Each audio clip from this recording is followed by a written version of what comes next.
welcome back to That's Life with John Carver. This is episode number 264. And I'm calling this episode The Source of the Source of the Source. And John, sometimes some of these titles are like out there. Well, you'll get where I'm going here in a minute. I love the use of metaphors and parables and proverbs to illustrate a point. It kind of paints a picture with words. So in this example, in this metaphor, in this program, the word house or home equates to idea or a belief system. So think about that. The house in this story equates to an idea or a belief system. So imagine that you bought a house years ago and you knew, in quotes, this person that built this house for you. But their reputation for this builder was known by a lot of people. Let's say that happened, okay, in this example, in this parable, in this metaphor. So the people who had their homes built based their decision to allow this builder to build their home was from referrals of other homeowners, okay? So over time, some of the homeowners started noticing cracks around the house in the foundation, and some of the homeowners started noticing structural shortcuts that had been taken in the construction of their homes. But they didn't notice that right away, by the way. It happened over time. So very few homeowners said anything to anyone, or especially to the other homeowners, that this builder built. Because really, they didn't want to feel the peer pressure. Maybe they felt like they were the oddball of the bunch. They didn't want to let people think that they were the whiners or the complainers. That they didn't want to seem like they were the only one who had doubts about this builder that supposedly had this great reputation.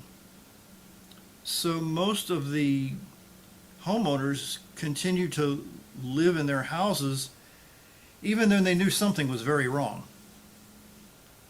Now what's interesting is that nobody who had their homes built by this builder that supposedly knew what he was doing did their homework on the builder. They didn't look at the reputation. They didn't contact other homeowners. They didn't contact the suppliers. They didn't contact the subcontractors to see any other details. They just trusted this home builder. So over time, they realized that shortcuts were taken, and even these smallest things that they noticed, they ignored. The shortcuts that the builder may have been taken, they ignored for some reason. So as children, we're taught certain things. The parents teach certain things and concepts and habits and other things, and they learn these habits over the years. They don't even consider the fact that there might be more information to uncover because they trust the builder. Again, this is a metaphor. Very few people I've met, and I've met a lot of people, have ever invested the time to research the source of the source of the source of the information and habits that they have adopted as their own reality and their own habits and their own truths and their own beliefs over the years.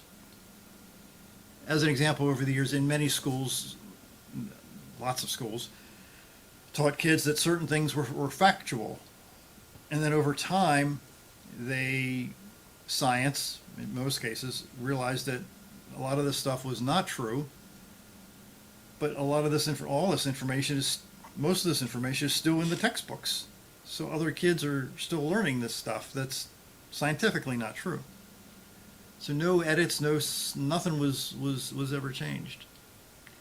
Now, I grew up in the 1970s and 80s, and in 1980, Ronald Reagan became President of the United States, and he, over the first several years, he was trying to build trust with the Soviet Union's Mikhail Gorbachev.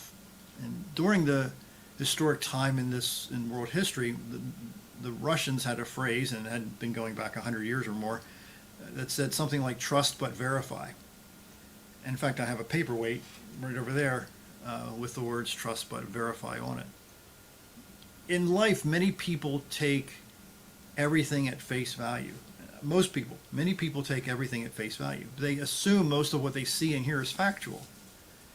But I've learned the hard way, the expensive way, that mindset's not wise. I've been burned by so many people so many times because I've trusted them instead of verifying information. I've believed them time after time, even though my beliefs didn't match up with reality. So always, take it from me and my mess ups, my screw ups, my mistakes, verify the source of the source of the source on all information, even if it takes you down a road that you could not have imagined, because it could be a very expensive mistake. My name is John Carver. Thanks for watching.